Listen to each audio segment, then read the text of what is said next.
bom? Estamos de volta mais uma vez, hoje para falar um pouco sobre a identidade de Jesus. Era muito comentado a respeito dele, né, enquanto ele estava aqui andando por essa terra, quem ele era, ele era o Messias, ele era um profeta, ele era João Batista, ele era Elias. Ele mesmo faz essa pergunta aos discípulos: quem dizem que eu sou? Quem vocês dizem que eu sou? O próprio encontro dele com Pilatos acontece isso. Quando Pilatos fala, você é o rei dos judeus, ele fala, você que diz. E muitas pessoas tentaram afirmar coisas. Ele fez também declarações ligadas a coisas espirituais. Quando ele diz, por exemplo, eu sou o pão da vida, eu sou a luz do mundo, eu sou o caminho, a verdade, a vida, eu sou a videira verdadeira, a porta, o bom pastor, a ressurreição e a vida. Ele faz uma declaração muito forte em João 8,58, quando ele fala, antes que Abraão existisse, eu sou. Essa é uma declaração muito forte, porque a maneira que ele se declara falando como sendo o próprio Deus. Então, muito foi falado sobre a identidade dele, a identidade espiritual, mas também a identidade terrena. Ele é filho de quem? Da onde ele veio? E isso demonstrava, assim, não só a sua personalidade, mas também o seu propósito. Porque muito do que estava ligado aonde ele passou por aqui, aonde ele viveu, estava relacionado a profecias também. Até hoje aqui em Israel se questiona muito quem é Jesus. Ele é Deus? Ele é o Filho de Deus? Ele é o Mashiach? Ele é um profeta? Ele é o fundador de uma religião? Ele foi um revolucionário? Enfim, muitas perguntas são feitas. Mas havia uma identidade terrena de Jesus que revela coisas assim muito maravilhosas, e é dela que a gente vai falar aqui hoje. E ele próprio, desta identidade, ele não fugiu.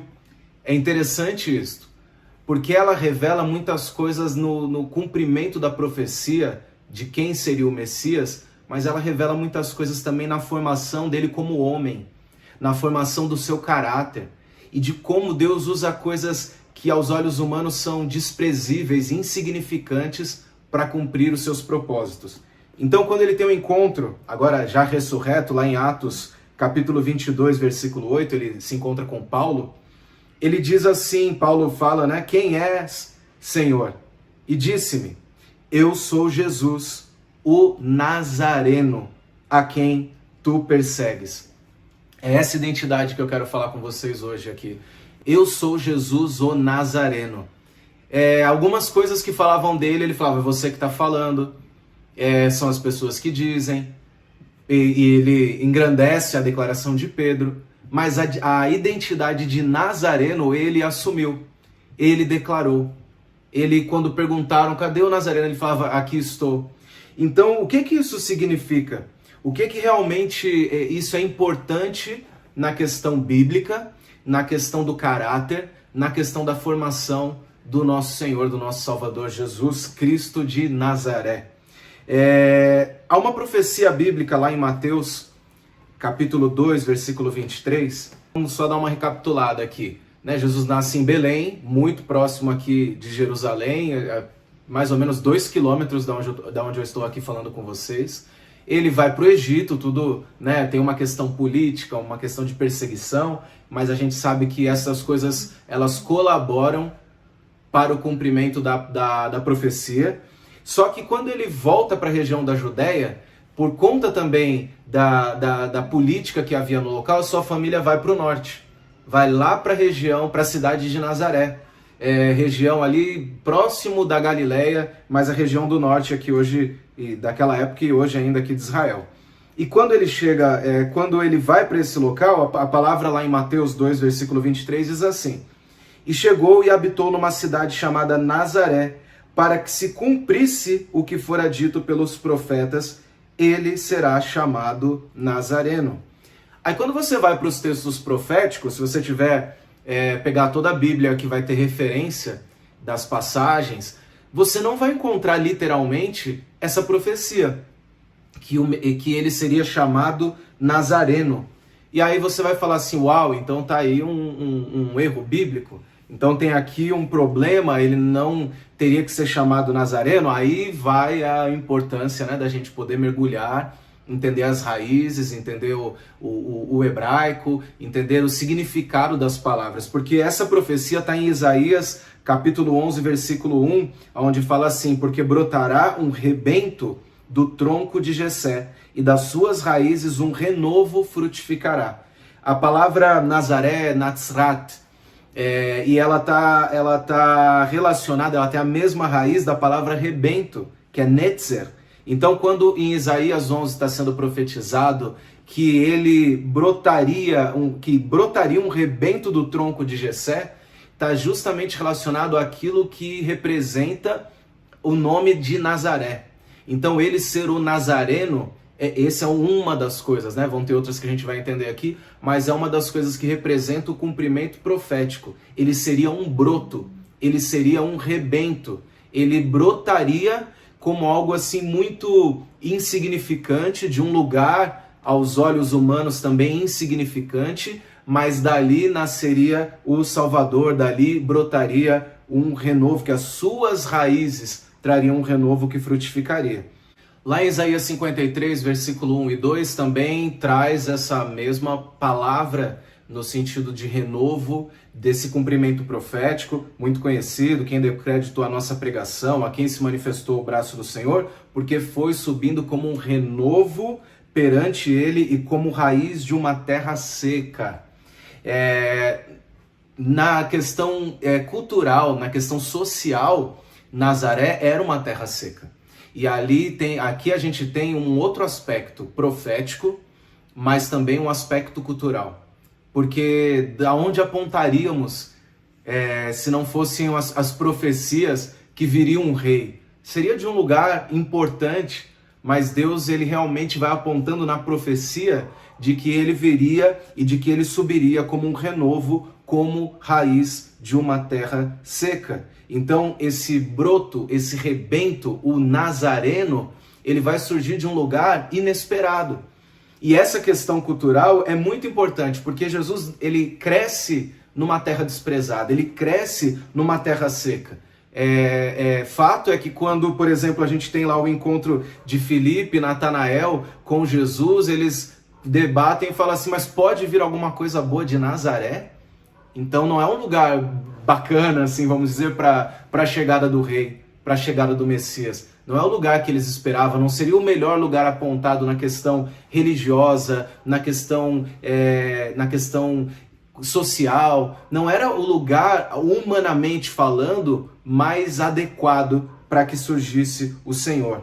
Então, a gente vê que a própria região ali, onde Jesus cresce e depois manifesta o seu ministério, região da Galileia, é uma região desprezada, porque era um povo que já estava em trevas, porque era um povo que já tinha se misturado e que tinha abandonado aquela fé que Deus havia entregue. Mas é naquele lugar que parece que não vai ter jeito, naquele lugar que parece que aparentemente as pessoas estão perdidas, mais perdidas do que aquelas que estão nos centros religiosos, né? Olha como isso acaba sendo muitas vezes um disfarce e que beira o engano, quando a gente pensa que aonde tem a estrutura, aonde tem os holofotes, é onde nós acreditamos que Deus está ali, que Deus está se manifestando, mas não, Deus pega algo muito desprezível, de um lugar muito seco, de um lugar muito desprezado, e ele pega dali, e ali ele traz o rebento, ali ele traz o renovo, ali ele traz a luz. Então o povo que estava em trevas recebeu a luz, se cumpre uma profecia, ele tinha que pregar naquela terra, ele tinha que pregar naquela região. Era o povo que estava misturado, era o povo que estava contaminado, mas o Nazareno chegou. E chega Jesus com a sua identidade, chega Jesus com a sua formação. Provavelmente, Jesus ele cresceu vendo aquele desprezo, ele cresceu vendo aquele certo tipo de preconceito. Ele subia para Jerusalém como um judeu, 3 vezes ao ano, ele vinha com a sua família ao templo, mas ele percebia as diferenças que haviam e a forma como eles ali daquela região também eram tratados. E tudo aquilo foi fazendo parte da sua formação, do seu crescimento. Ele poderia ter aceito diversos títulos, mais luxuosos, mais importantes, melhor visto pelos homens, mas foi o de Nazareno que ele declarava, foi o de Nazareno que ele se apresentou para Paulo. Quando ele estava no Getsemane, estavam ali os soldados o procurando e falam assim: onde está Jesus, o Nazareno? Ele fala: sou eu.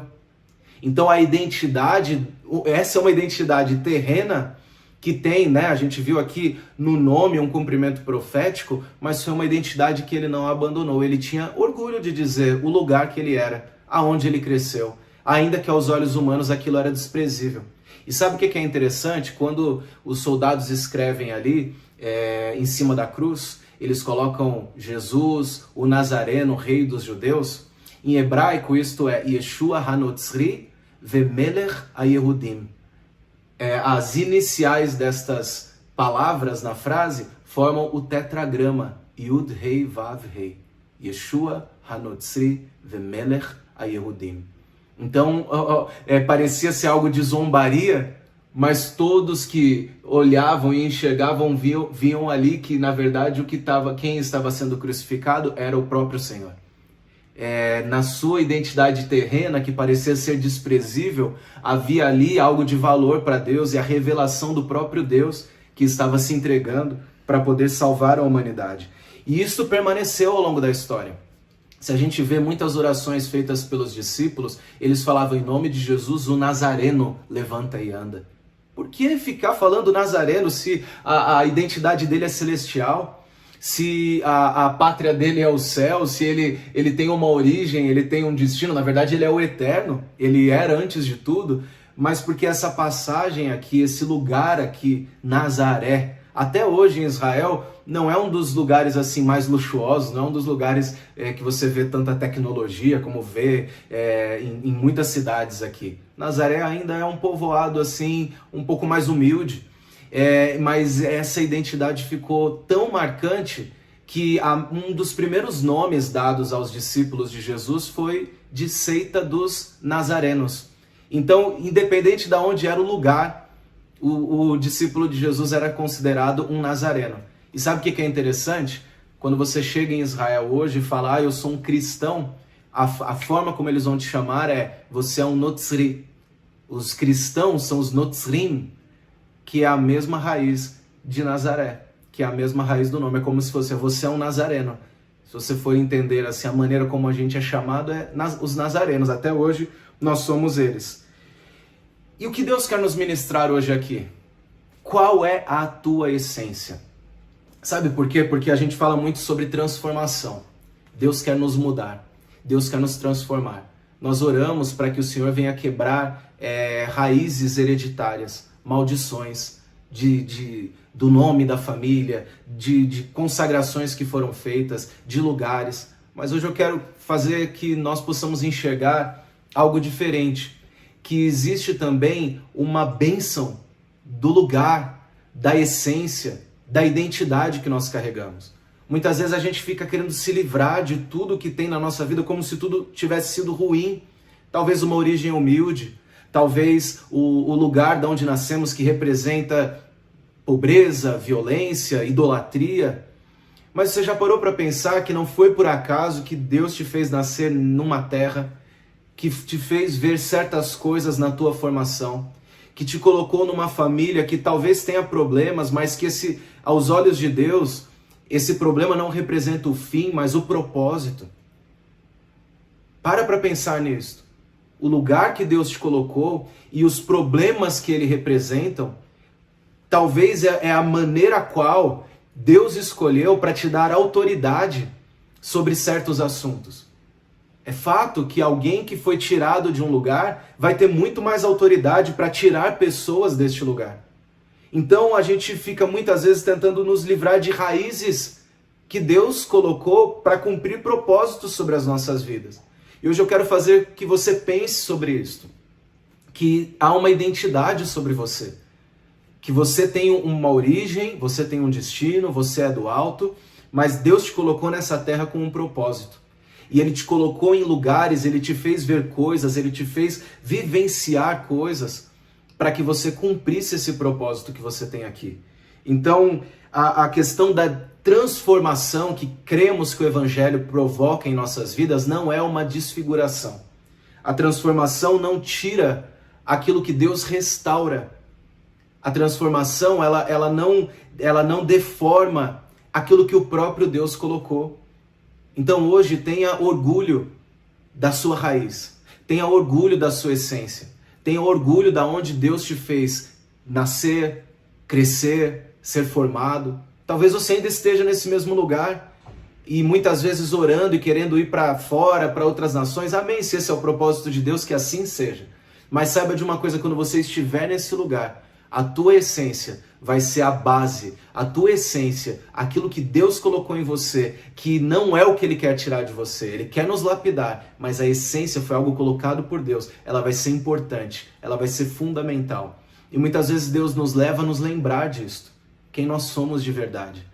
Porque às vezes a gente fica querendo se transformar naquilo que nós esperamos, naquilo que as pessoas esperam de nós, naquilo que nós esperamos ser para os outros. E na verdade, aonde está a resposta?